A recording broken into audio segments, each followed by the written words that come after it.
Alright, so today we're going to show you the easiest way to make deer jerky or venison jerky. So basically, we got our 1 pound packages right here of the venison, and we're going to empty them into the bowl. And I do not add any pork or anything to my venison when I package it, simply because this is organic meat. This is free range organic meat. When you add pork, I have no clue what people are feeding that pig. So I'm not going to risk that, and I don't add anything as far as any other meats when I do my jerky. We have a jerky gun here. We'll show you what that looks like when it's all put together, but it has a few different attachments. You could do the bigger sticks here, you could do a smaller stick, and then you can do what we do is the strips, which we use this attachment right here. So we're going to be using the Eastman Outdoors Jerky Cure and Seasoning, the original. I don't like spicy food, so let's get these mixed in here, and then I'll tell you how much of the cure and the seasoning we're going to add to it, and I'll show you that, and then I'll show you how we squirt it into the dehydrator. We're using a Nesco American Harvest food dehydrator, and 8 hours. You check it about once every 2 hours, move the trays around, and it's pretty simple, and you're going to have 2 pounds of meat. The reason why I'm only doing 2 pounds is because 2 pounds fits in my dehydrator. If you got one of those big dehydrators, you could probably fit up to 10 pounds of meat in there. I only have a small one, so that's what's going in there. So stay tuned and we'll see what happens. Our seasoning, which is right here, it's like a peppery salty mixture, and we added 3 teaspoons of that and 1 teaspoon of the cure, which is right here.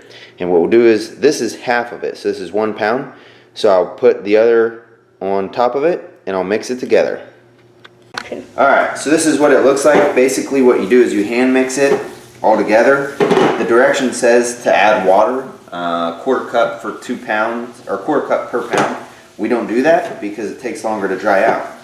So it's really easy to put the jerky gun together and put it in the jerky gun. I'll show you how we do that. This is the jerky gun. Looks like a caulk gun. And basically put the attachment you want on it, which ours will be this one. And you take chunks and you drop them in there like balls, like meatballs, okay?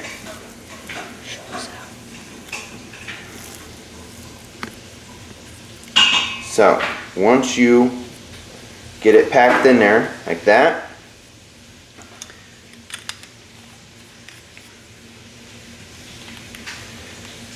now you're ready to start putting your strips in, or your tubes, or whatever else you're making. So basically what I do is I just turn it, because ours is a circle, as I'm pumping it out. And then we'll show you what it looks like once we got them all full. This will end right about there. And then you just press this lever, pull this back, and then you do it again. Alright. Alright, so we got our jerky in the racks. Come look at that, okay?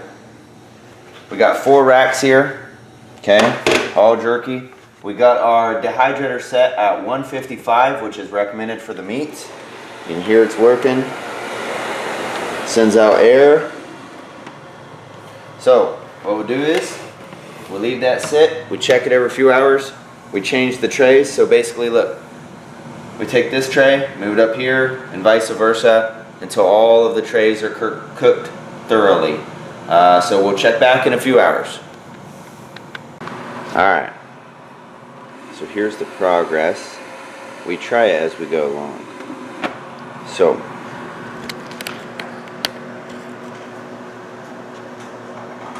some of it, like the bottom ones, they're pretty much done.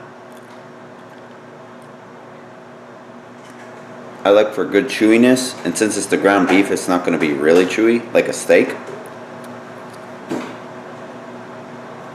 That's pretty good. And that's how easy it is to make jerky with the jerky gun and ground venison.